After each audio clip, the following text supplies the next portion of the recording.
Greetings, Math 122. We are going to continue in section 2.2. Wanted to break this into two parts so that you could get one half and then jump into the other half. This half of 2.2 talks about the real zeros of some sort of polynomial function. So the real zeros, that's where it crosses the x-axis. So if I have a parabola, crosses it in two places. If I have some sort of cubic function, crosses it in three places. So we know, we could surmise, and sure enough it's true, that a function has at most n real zeros. And remember, my generic formula kind of looks like this: x to the n, a sub 1, x to the first power plus a sub 0, x to the 0 power. I know I kind of squished that in, but where I want your attention is on this leading coefficient. So again, remember that leading coefficient, that leading term, the one with the highest n power, is the one that's going to determine what that function looks like and how it's going to work. So it has at most n real zeros. At most n real zeros. And again, we are in slide 25. This is where we're starting on the second part of section 2.2. It also has at most n minus 1 turning points. So at most n minus 1 turning points. And I'll tell you what that is here. So a turning point is literally where it makes a turn. So here on f of x equals x squared, I'm coming along and then I change direction. So I have one turning point. On f of x equals x cubed, this isn't exactly x cubed because it doesn't go through the origin, but I'm coming along and I turn and I turn. So I have two turning points. So I take that highest exponent in my leading term, and n tells me how many zeros, n minus 1 tells me how many turning points. Oh, that's pretty helpful information if I'm going to figure out what this graph looks like. So if I were to kind of summarize some of these zero rules, how many zeros it has. So this is, in mathematical rules, we always have to have some parameters. It says when f is a polynomial function and a is a real number. So again, let's write down this generic. If we have a sub n, x to the n plus dot dot dot plus a sub 1, x to the 1 plus a sub 0, x to the 0. So if I have something in that format, and again, this is my leading term with the highest exponent, that's what I need to. So x equals to a is going to be a 0 of the function. Yeah, we'll say that. Function f. And x equals a is also a solution of that. Oh, that of looks pretty funny. Let me fix that. Of the polynomial function.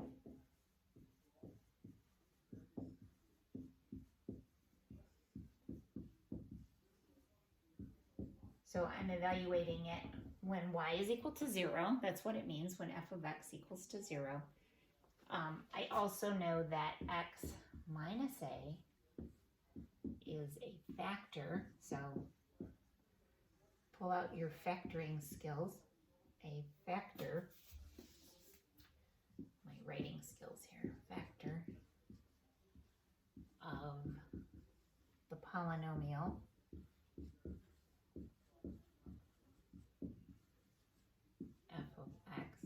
needs to be a factor. Let's put some little green bullets here. Green bullets seem very nice today.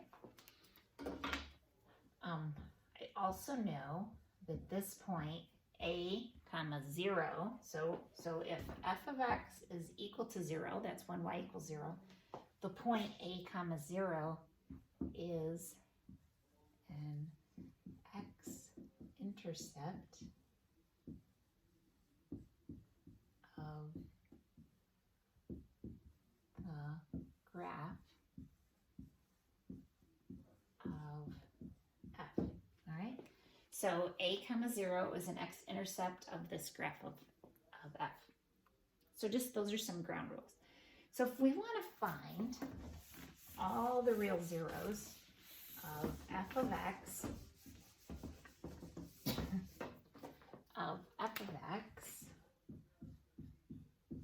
equals negative 2 to the 4th plus 2x squared. I'm going to stop and observe a few things first. First of all, it's going to have 4 terms, okay? That's what it's going to have because it has n, this highest exponent is 4, so it's going to have 4 terms. And it's going to have at most 3 intercepts. And again, that's at most. Okay, because it could be they're not real. We're not there. We will talk about imaginary numbers because those are kind of cool, but we're not there today. So we'll only talk about real. So the number of turning points, again, we found that there's 4 turning points, and then there's as many as 3 intercepts. So let's set this thing equal to 0.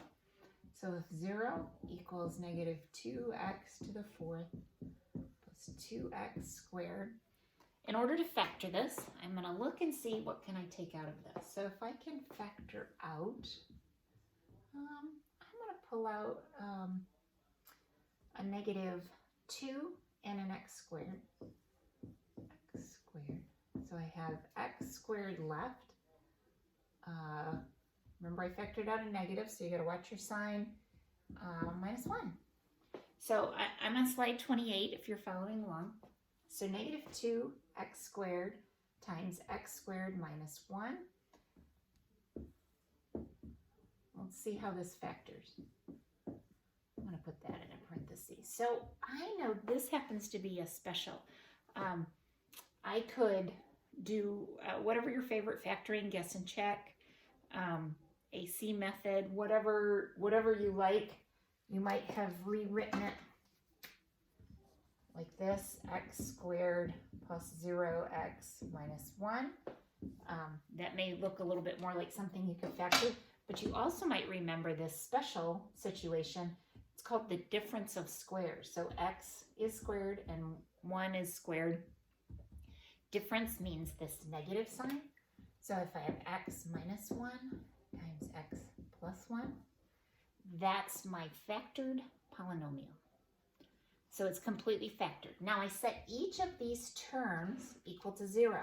And I want to really encourage you to actually set them individually equal to 0.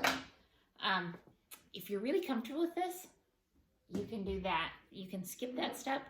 But until you're comfortable, it's super easy to goof up signs. So I want to encourage you to literally write out negative 2x squared equals 0, x minus 1 equals 0, x plus 1 equals 0. Literally write each of those equations out. Now when I look at this one and solve, you might just observe and say negative 2x squared equals to 0. Sure enough, x has got to be 0. But it's okay to also walk through regular algebra procedures. Divide both sides by negative 2. So I have x squared equals 0. Take the square root of both sides. That means x equals 0. We do plus or minus, but that doesn't make a lot of sense when we talk about 0. So there's one factor, x equal to 0. In this case, x minus 1 is 0, so I'm going to add 1 to both sides. So x equals 1. There's another factor, x equals 1. This last set, x plus 1 equals 0. I'm going to subtract 1 from both sides, so x equals negative 1. So perhaps you can see why it'd be really easy to get the signs flipped. So just be really careful how you do that. All right. And we know that it's, we have 4 turns and at most 3 intercepts. Sure enough, we ended up with 3 intercepts. Again, the concept of an intercept is that that's where it crosses the y-axis, or the x-axis, excuse me. Here's what that graph looks like. I'll let them do the graphing because they do that beautifully. So that's what that graph looks like. You can see where it crosses the x-axis at 1, 0, and negative 1. And sure enough, it has 3 turning points. Again, turning points is where they turn, where it changes direction. On page 30, or on slide 30, just concept of what's called repeated 0. When you factor that, so let me, just a minute, let's write this down. So if when we factored, if we had something that looked like x minus 1 is squared, that's actually a repeated factor, because really this is x minus 1 times x minus 1. So I actually have that occurring 2 times. So the way the rule looks is if, let me write, I gotta write down my basic thing. So if we had a factor x minus a, some value, a is just some value, some constant, and k is equal to 1, all right? Because if k is less than 1, there's a whole different thing going on. It's actually a root. So if it's just a value 1 or that's bigger than 1, this is when this rule applies. If k is odd, then the graph crosses the x-axis at x equals a. If k is even, the graph touches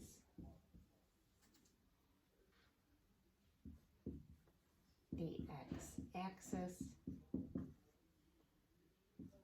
but does not cross the x-axis at x equals a. So interesting. So if it's an odd, then the graph crosses the axis at x equals a. If it's even, so this is a particular factor, such as x minus 1 being squared, a particular factor, I'm looking at this exponent. How many times? Because it could occur, it could be a 3 or 4. It could be a whole bunch of that same factor multiplied together. All right, so to graph these polynomial functions, clean this off. And I'm on slide 31. I hope you're reading the textbook, do the examples. I can provide more other YouTube videos. I put a couple out there today, mostly because I was struggling with my system getting uploaded. So to graph these polynomial functions, use the fact that a polynomial function can change sign only at the zeros. So what does that mean? So if I'm crossing the x-axis at these 2 points, what is the value of my function, or the y? So here is, these are all going to have negative y values, right? Because they're below the x-axis. And these pieces up here are positive because they're above the y-axis. So between 2 consecutive zeros, the polynomial must be entirely positive or entirely negative. So, wow, finding these zeros just became super critical and really important information for seeing where my graph is, how am I going to graph this, where does this occur. So finding those zeros tell me when I'm going to change from one side of the x-axis to the other. So this means that when you put the real zeros of a polynomial function in order, they divide it into intervals. So this interval has positive y values, this interval has negative, and this one over here has positive again. And that's where we would test it. That's where we would plug in some values to find out where it's going to be. So again, even if you knew very little about graphing polynomials, once you find the zeros, you find different locations to test. When I say test, I mean actually just plug in a value for x and see what happens, see what the y value is.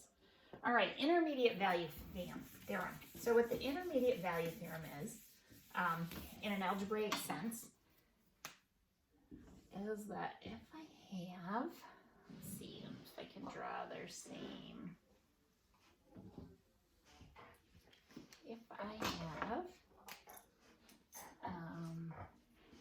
and you're hearing my sweet jazz. Here, I'm going to turn this around for just a minute so you can see my sweet jazz. There's Jazz down there. Ain't you saying hi? Yes, she couldn't help but come visit our video today. She wanted to come to pre-algebra, didn't you, Jazz? Yes. She wanted to come to pre-algebra. So if I have the function evaluated here at A, so this is point A, this is point B. So when x equals A and x equals B, so I've evaluated my my function or found my y at those two locations. There is going to be something in the middle here. F of C is going to be equal to some point D. Ooh, that got over there a little farther than I meant to. But there's some value in between there that, so if I evaluated A, evaluated B, evaluated at C, there's going to be some point in the middle. Then we know it's, at least at that point, that it's continuous. So we know that there must be a number somewhere in there. And as usual, there's a little caveat that A and B can't be the same. It can't be the same location. I would write this coordinate as A, F of A. And I would write this coordinate up here, C, F of B. Okay. So I have that coordinate for me. Okay. So this intermediate value theorem says, I'm on slide 35, let A and B be real numbers such that A is less than B if if the function is a polynomial function such that f of A does not equal f of B. So it doesn't have the same value at these two locations, right? It doesn't have the same value. Then this interval, then somewhere between A and B, f, the function, takes on a value somewhere in between here. Now, you may say, what does this mean? But later on we'll build on this, that there's gotta be, it has to exist. If it's a continuous function, if it's an actual polynomial function, there has to be values in between. If there aren't, then we can't evaluate it there. So that's kind of a foundational theorem that we need to make sure we understand. So if I had, I'm just going to pick this up for the sake of time, pick this up. So if we have a function x cubed plus x squared equal to 1 or plus 1, if that's negative when x is equal to -2, and it's positive when x is equal to -1. So if I just look at this graph and see what the graph is doing, they in words said what this graph is doing. So it follows from the intermediate value that f must have a real zero somewhere between -2 and -1. So somewhere between -2 and -1, there has to be a 0. So if you think about this, you can approximate any real zeros to any desired accuracy. So what would I do? Like if I wanted it more accurate, I take two numbers closer and closer and closer, and then I can basically sneak up on what that value is by taking values. Okay, so let's do this example. So if I have f of x, I'm on slide 38, minus x squared plus 1. So if we're going to use the intermediate value theorem to approximate the real zeros. So we'll make a little chart. Simply plug in values. I have -2, -1. I am just going to plug in values for x and come out with a y. We have -11, -1, 1, and 1. So we'll just put those in. Because f of -1 is negative and f of 0 is positive, I know that somewhere between -1 and 0 is going to be a 0. It's going to cross the x-axis. So I know that somewhere in between there. I don't see that change between f of 0 and f of 1. Actually, it has the same value. That's interesting. And then I don't see that between -1 and -2. They're both negative. I'm looking for places where that changes. I could scooch in a little farther.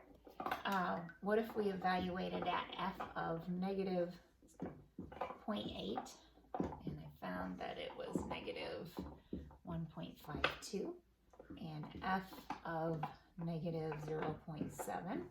So again, between 0 and -1, I picked two numbers that were in there. I could have picked any two. And I see that sure enough, this has a negative value and that has a positive value. So I'm sneaking in on that, getting closer and closer, looking for where that changes. So it must have some real zero between -0.8 and -0.7. All right. Okay, that's the end of this section. Please send me questions. We'll work through this. This is pretty cool stuff. It's not that complex. Seems like it has a lot of moving parts, but really it's pretty straightforward. Have a great day.